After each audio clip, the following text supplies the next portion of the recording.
You don't want to have monthly payments on your loan because you're not going to have cash flow monthly in the cattle business. You're going to have yearly payments.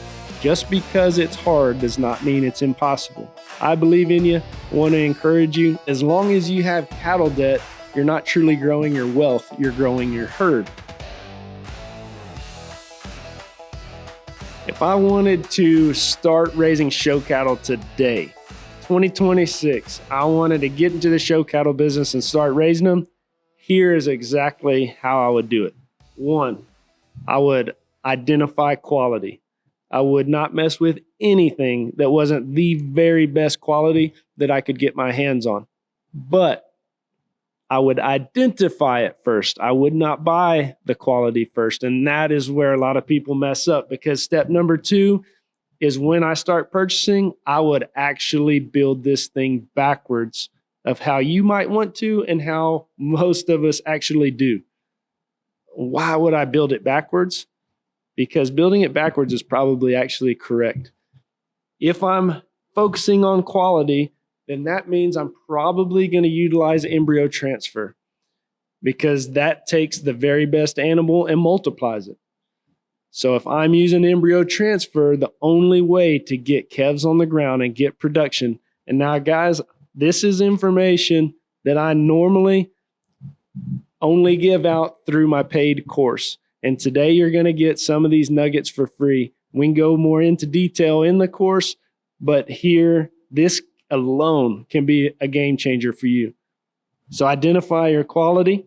Now we go to step number 2, build backwards. That is securing your recips first.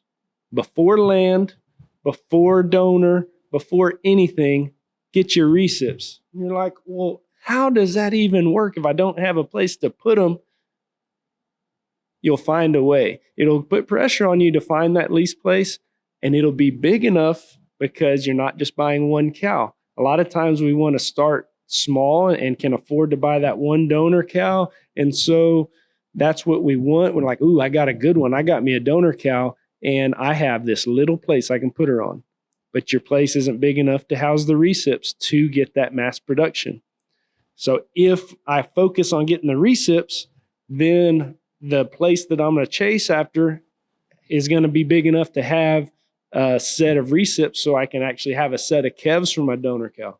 And if you can't find that lease place, I bet, this is something I've done, you can find a neighbor, somebody that has a set of commercial cows, and you can offer them a deal. Say, hey, if I get some embryos to put in your cows, would you raise those calves for me? And whatever your calves have been selling at the sale barn, I'll pay you $500 more a calf. Now that deal make anybody kind of raise their eyebrows, especially a smaller mom and pop operation that's raising some commercial cows. There's a bunch of different ways to do this, but if you secure your recips and what that's going to look like, maybe you find a calf raiser program like that. Maybe you don't put the embryos in the recips yourself. Maybe you buy bred recips, and it buys you a little time of you not owning them. Secure your recips, then you don't even have to buy a donor. What do you mean by that? How am I going to put embryos in? There's people that will sell you embryos every day of the week on some of the top genetics in the country. You secure your recips, you get your embryos, transfer those, get some calves on the ground. Now you're in business. Hey guys, this is Colton, and I'm here to encourage you. If you want to raise champions like you see here, go to Cattle Coach Academy. This is a course that I've created to not only help you build your business, but to do it to where you make money. I want to see you thrive and make money in the cattle business, and this course will help you do it. So click the link below. Now let's get back to the show. The worst thing you can do is build that the other way around and buy you a donor with no plan to mass produce, or buy you a future donor that's a heifer, and you're not going to be in business for 4 years. Let's go to step number 3.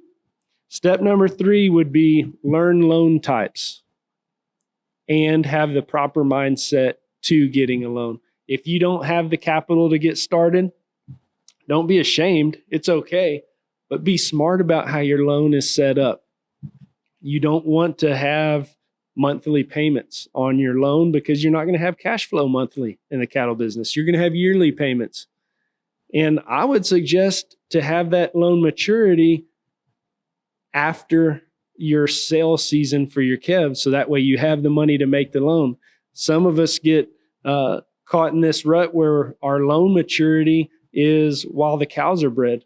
And if that's the case, we have to come up with the money somewhere to pay the loan. If you make your loan maturity right after the sale date of your calves, that's one smart place to start. And there's several different loan types that we can get into in more detail as well. Fourth step, we're giving you 5 steps. This is your fourth. Get out of cattle debt as fast as possible. I'm in business. I'm not against debt completely, but you want to get out of cattle debt. And why is that? You can stay in there because it can help you grow and you can buy more and you can be aggressive in that way. But as long as you have cattle debt, you're not truly growing your wealth, you're growing your herd. And that is key. If you want to grow your wealth, you need to stop reinvesting, per se, all your extra funds into your herd. And one of the biggest things you can knock out is that debt on your cattle. Because if you don't have debt on your cattle, then you have more profit margin and you can use that to do the fifth thing. Invest in land. Make that transfer from being on the lease place to being on an owned place. And if your business is healthy enough to buy that piece of property with the funds from your cattle, then that's when you will become wealthy. Well, land is too high. You can't ever make it to make work with agriculture. I've heard it a million times, and yeah, it's true, but it's not impossible. If you're leasing a house, and does that mean you can never be a homeowner because homes are too expensive? Well, maybe you're just shopping in a ritzy neighborhood and you need to lower your standards a little bit while you're getting started.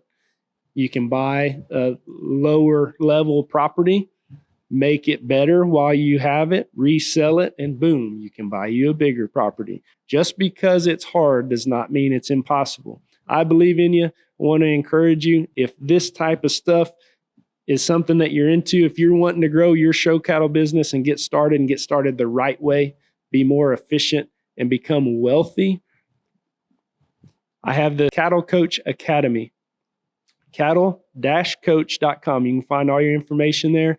You can get signed up today, and we can get into detail with all this and get you a plan to give you your roadmap for success.